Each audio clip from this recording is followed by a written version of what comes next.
Welcome back to my channel. My name is Beverly Ramabu and I am a fragrance enthusiast. Today's review is on a blind buy. Not my first blind buy, but definitely one that is quite memorable. So without wasting any more time, let's get into it.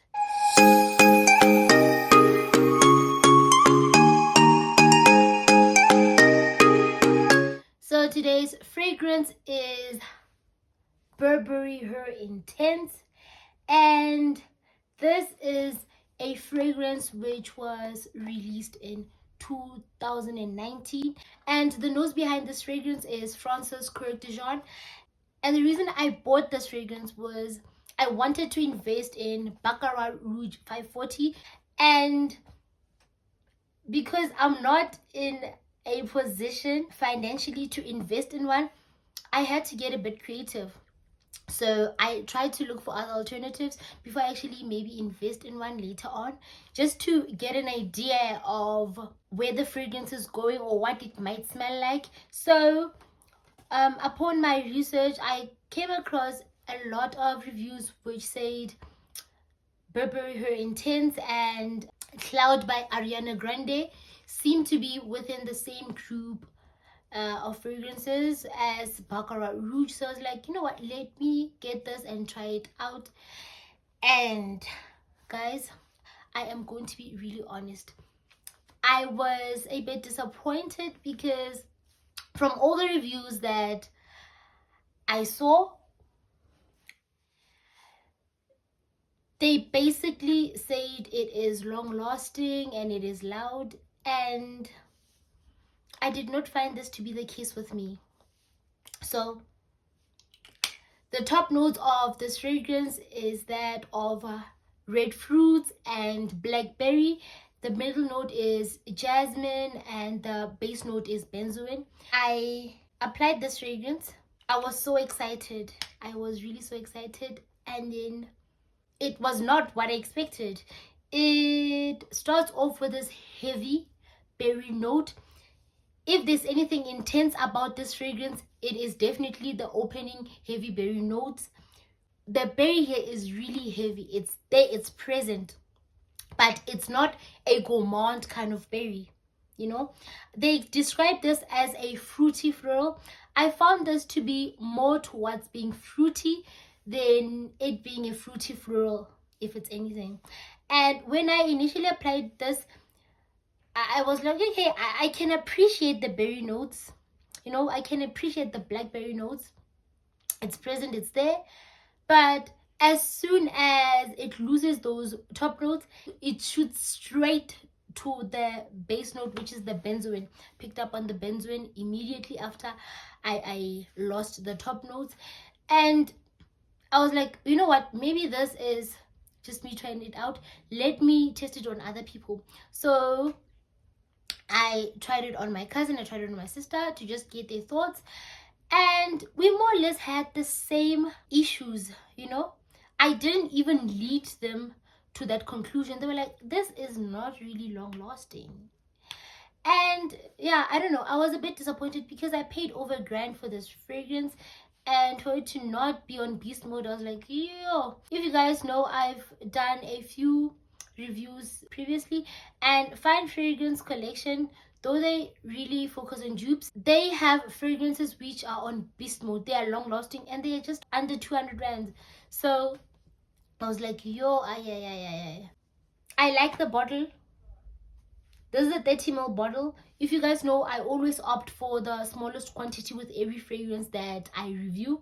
When they talk about the intensity of this fragrance, I thought it would be demonstrated in the longevity and the projection, and sadly it was not. The intensity in this fragrance is demonstrated in the heavy berry notes. Otherwise, there really isn't nothing intense about this fragrance. It's not long lasting, which then made me have a few thoughts, because I was like, hey, wow, you know, because I bought this from Woolworths, guys. So I was like, hi man, so then I took the if you guys can see, there is a, besides the barcode, there is also this number here, right? It's also present down underneath the bottle. You guys should check your fragrances. And I looked it up. You can actually, there's websites you can check out to check which batch your fragrance comes from, and it tells you maybe where it was manufactured and when it was manufactured, you know. But that really proved to be an exercise in futility, because with this, it indicated that my batch was made, it was it 2013, 11, or 2009, somewhere there. I'll put it up somewhere here. And I was like, okay, maybe that's why it's not really that long lasting. Like, this is an old fragrance. But then, with me reading up on all these investigative journalism and articles in the fashion industry, I learned that there's usually companies who reuse barcodes every 10 years. So you might find that the first time they used this barcode was in 2009, and then they decided to reuse it again after 10 years. So this might also be the case, you know. And then I also then scrutinized and checked my packaging, and I did not have any thoughts which would make me think that this is shady, because the packaging is really of good quality.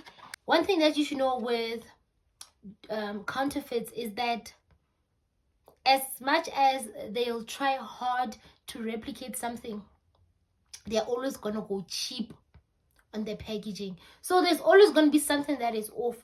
And with this one, they used really quality material, so there's no need for me to think otherwise and say, oh, this is a fake. It is not. Also, the fact that I bought it from a very reputable company. I bought this from Woolies. And one thing that I forgot to mention is the fact that it came with this cute bag. I don't know, is this like a toilet bag or what? But it came with this cute Burberry bag, and they threw in this Burberry Her London Dream sample, and I'll have a separate video out for this fragrance. So I honestly don't believe that this is a fake. However, I feel that this fragrance does not work well with my body chemistry. And one lesson that is reinforced with the whole purchasing of this fragrance and my experience with it is that fragrances are subjective. Fragrances are influenced by your body chemistry, they're influenced by your life experience, they're influenced by your geographical location, they're influenced by the climate that you live in, you know. So I'm really sad that it's not what I expected, and it contradicts all the other reviews. Would I repurchase? Yes, I think I'm definitely going to repurchase it again, just to see if my experience is still the same. And where would I then wear this, since I explained that it's not really long lasting for me? I'm somebody who does not like to dig into their skin when they smell a fragrance, and this fragrance, I had to do that when I applied it on my wrist. And because of this, I think that I most probably might wear this when I go on an intimate date, or if I'm just chilling at home and I want to smell good.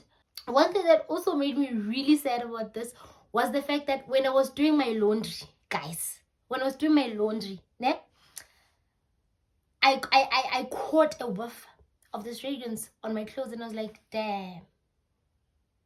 I was like, wow. So it really is my body chemistry, because this fragrance is still present on my clothes. It's still there. You can still smell it on my clothes. It's not projecting, no, but if you're holding that item, if it's a t-shirt or something, you can pick up. The scent is still there. So I don't know, have you tried Burberry Her Intense? Was your experience the same as mine? I'm speaking specifically to South Africans. So yeah, because this was imported, obviously, if it's made in Spain. So I want to know from my South African friends, have you had the same experience with Burberry Her Intense? And what are your thoughts, man? Even if it's not Burberry Intense, what other fragrances have just been something that you did not expect? I won't lie, the experience with this fragrance was really underwhelming for me. I think maybe also I expected so much and I was so excited. It might have also played a role in me having high expectations with it. And this is the end of my video, guys. Thank you so much for watching up until the end. Love and light. Mwah.